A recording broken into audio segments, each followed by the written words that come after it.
இன்று உங்களுக்கான கர்த்தருடைய வார்த்தை. உன் சூரியன் இனி அஸ்தமிப்பதுமில்லை, உன் சந்திரன் மறைவதுமில்லை.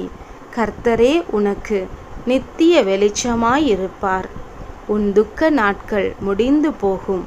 ஏசாயா 60:20. சேனைகளின் தேவனாகிய கர்த்தர் உங்களுக்கு கொடுத்த இந்த வசனத்தின்படியே இனி வருகிற ஒவ்வொரு நாட்களிலும் கர்த்தர் உங்களுக்கு முன்பதாக நித்திய வெளிச்சமாய் இருக்க போகிறார். உங்களுடைய துக்கங்கள், உங்களுடைய துயரங்கள் எல்லாம் முடிந்து போகிறது. ஆம் தேவ பிள்ளைகளே, வேதாகமத்திலே பெரும்பாடுள்ள ஸ்திரீயை நாம் பார்க்கிறோம். அநேக வருடமாய் பெரும்பாடுள்ளதான் அந்த பெண்ணுக்கு கர்த்தருடைய வஸ்திரத்தை தொட்ட அன்றைக்கே அவளுடைய துக்கம் மாறி போனது. துக்க நாட்கள் அன்றோடு முடிந்து போனது என்று நாம் பார்க்கிறோம். அது மாத்திரமல்ல, சாமுவேல் தீர்க்கதரிசி புத்தகத்திலே அன்னாள் என்கிற பெண்ணை நாம் பார்க்கிறோம்.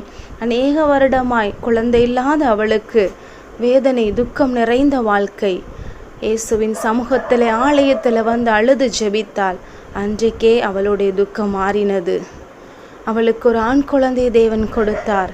இதை கேட்டுக்கொண்டிருக்கிற தேவ பிள்ளைகளே, உங்கள் வாழ்க்கையிலையும் அநேக வருடமா ஏதோ ஒரு வேதனை, ஏதோ ஒரு துக்கம் உங்களை ஆட்கொண்டு இருக்கிறதோ, ஏதோ ஒரு பலகீனம், ஏதோ ஒரு கொள்ளை நோயினாலே வேதனையோடு இருக்கிறீர்களோ, இதை கேட்டுக்கொண்டு இருக்கிற உங்கள் வாழ்க்கையிலே இன்றைக்கே அந்த பலகீனம் மாறப்போகிறது.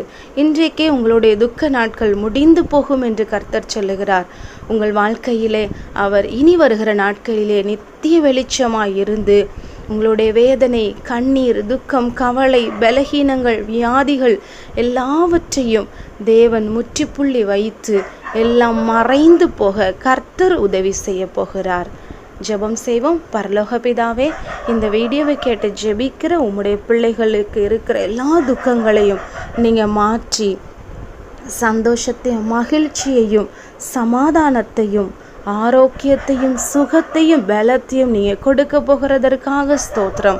பிள்ளைகளுடைய துக்க நாட்கள் எல்லாம் முடிந்து போகட்டும்.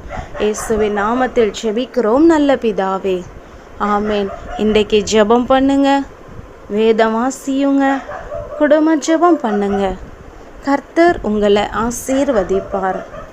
இந்த வீடியோ உங்களுக்கு பிடிச்சிருந்தா லைக் பண்ணுங்க, மற்றவங்களுக்கு ஷேர் பண்ணுங்க. இந்த வீடியோவை குறித்து கமெண்ட் பண்ணுங்கள்.